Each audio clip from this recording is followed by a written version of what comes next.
বক্তৃতার উপর কাজ বেশি। এই এই তার ইসের মাধ্যমে সে কিন্তু গত দুদিনে আপনারা দেখেছেন যে কি কি কার্যক্রম গ্রহণ করা হয়েছে। আপনারা আজীবনই সেনাবাহিনীর উপর বিশ্বাস রেখেছেন, আশা করি এই ক্রান্তির মুহূর্তে আপনারা সেনাবাহিনীর উপর বিশ্বাস রাখবেন।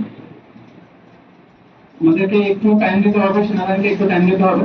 আমরা অবশ্যই চেষ্টা করছি দেশকে একটি শান্ত, সুন্দর এবং যে পরিস্থিতি বিরাজমান হওয়ার কথা সেই পরিস্থিতিতে নিয়ে আসার জন্য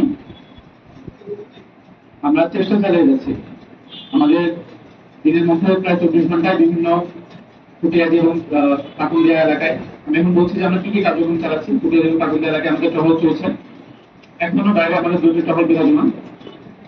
আমরা চেষ্টা করছি ফুটিয়াদি এবং কাকুলিয়া এলাকার যে পরিস্থিতি, অবশ্যই আপনারা যখন ছিলাম না, কারো আগে থেকে আপনারা ছিলেন, এই জন্য আপনাদেরকে ধন্যবাদ।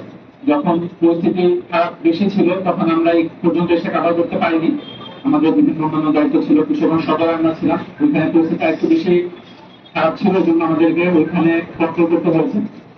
সেই টাইমে আপনারা এখানে সাহায্য করেছেন, আপনারা এখানে সবকিছু ঠিকঠাক রেখেছেন, আপনাদেরকে এই জন্য ধন্যবাদ।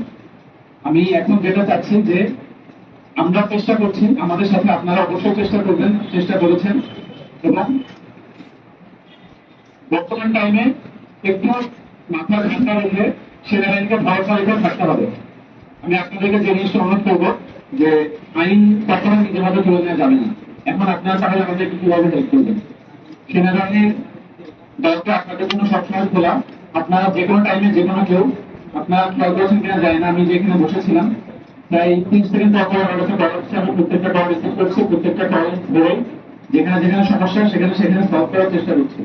তো আমার দোয়া বা সেনাবাহিনীর দোয়া তথ্য আপনাদের জন্য খোলা। আপনারা যদি কন্ট্যাক্ট করতে চান আমার সাথে, কোনো কিছু নিরাপত্তা বিষয়ে কোনো কিছু আমাকে জানাতে চান, অবশ্যই আমাকে জানাতে পারবেন। সেটা যেন জানাতে পারেন, এই জন্য আমি আপনাদের সাথে আজকে বসছি, যে আপনাদের সাথে পরিচিত হওয়া এবং আমি যে আছি আপনাদের এখানে নিরাপত্তা নিশ্চিত করার জন্য, এবং আপনাদের কোনো যদি সমস্যা থাকে বা কোনো জায়গায় আপনারা মনে করেন যে সেনাবাহিনী এখানে দরকার, তো সেক্ষেত্রে আপনারা আমাকে জানাতে পারবেন, অবশ্যই জানাতে পারবেন। কয়েকটা ফাইনাল আমি একটু বলবো,